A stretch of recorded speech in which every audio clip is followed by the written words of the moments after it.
Spook, Science Tackles the Afterlife by Mary Roach. This book is all about scientific studies regarding like ghosts and mediums and out-of-body experiences and stuff like that. I would say it's good but not great, but people who like Mary Roach seem to always pick this as their least favorite, so I'm gonna read some other stuff by her. I would recommend this book for people who watch ghost hunting shows semi-ironically. Blonde Roots by Bernardine Evaristo. This is an alternate history novel about the slave trade with the races of the participants reversed. So the Africans are the slave owners and the white Europeans are the slaves. It's all about demonstrating the arbitrary nature of prejudice. I thought this was really good, but I feel like it probably would have worked better as a short story or novella, because after a while it just sort of starts to feel like your basic slave narrative. But overall I think it's a really good examination of the problem of racism, and it's definitely worth reading. So I would recommend this for anybody who wants to educate themselves a little more about racism. A Room with a View by E.M. Forster. This is your basic tale of two people who are in love, but they just can't get it together. And it was super good. It's considered a classic, and that is very well deserved. I would recommend this for people who like stories about characters who have a lot of feelings but just can't express them. The Mother Tongue, English and How It Got That Way by Bryson. This is a non-fiction book all about the history and the evolution of the English language. And I loved it. It was crazy fascinating. This was definitely one of the best non-fiction books that I read this year. It was very informative and very funny. I would recommend this for word nerds. Edith Hamilton's Mythology. This is your pretty standard guide to Greek and Roman mythology with 30 pages of Norse mythology tacked on at the end. I read this because I realized it had been a while since I'd studied Greek mythology, so I needed a refresher. Honestly, this book is very dry, and it was originally published in 1942, so there's probably a much more modern guide that you could get. I would recommend this for people who enjoy Greek mythology and also suffer from insomnia. The Dark Wife by Sarah Deemer. Sarah Deemer is a self-published author, and this novel is available for free as a PDF on her website. So I will put a link to that where the links go. Sarah Deemer writes lesbian paranormal romance YA books, which is cool. So what this book is a lesbian feminist retelling of the Hades and Persephone myth, and you guys, it's kind of awesome. Like, I don't think that the writing is great, but the plot is really good, and it is way more adorable than a novel that takes place primarily in the underworld has any right to be. I would recommend this for people who like feminism, Greek mythology, and things they don't have to pay for. Kitchen Confidential by Anthony Bourdain. This book is a memoir about Anthony Bourdain's experiences working in restaurants throughout his life, and it's really good and really funny and very informative. I would recommend this both for anybody who's worked in a restaurant and anybody who's eaten in one. Cult People, Tales from Hollywood's Exploitation A-List by Nicanor Loreti. This book is a series of interviews with people who were heavily involved in the making of cult films, and it was good. I would recommend this if you enjoy cult films. The Sisters Brothers by Patrick DeWitt. This is a novel about two brothers who work as hitmen in the Old West. I don't know that hitman is precisely the word that I'm looking for, but we're gonna go with it. This novel has received a lot of hype, and I thought it was good, but not as great as everybody said it was. But it's still a good read, and I would recommend it for anybody who is even vaguely interested in westerns. Swimming in the Steno Pool, A Retro Guide to Making It in the Office by Lynn Peril. This is a non-fiction book about the history of secretaries and the women who held those positions. And I thought this book was great. I would recommend this for people who like both feminism and Mad Men. Paper Towns by John Green. Okay, everybody on YouTube knows this book, so I'm not going to really bother summarizing it or even talk about it that much. But it was great.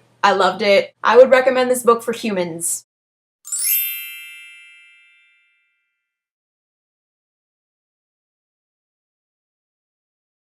Oh god, I'm done.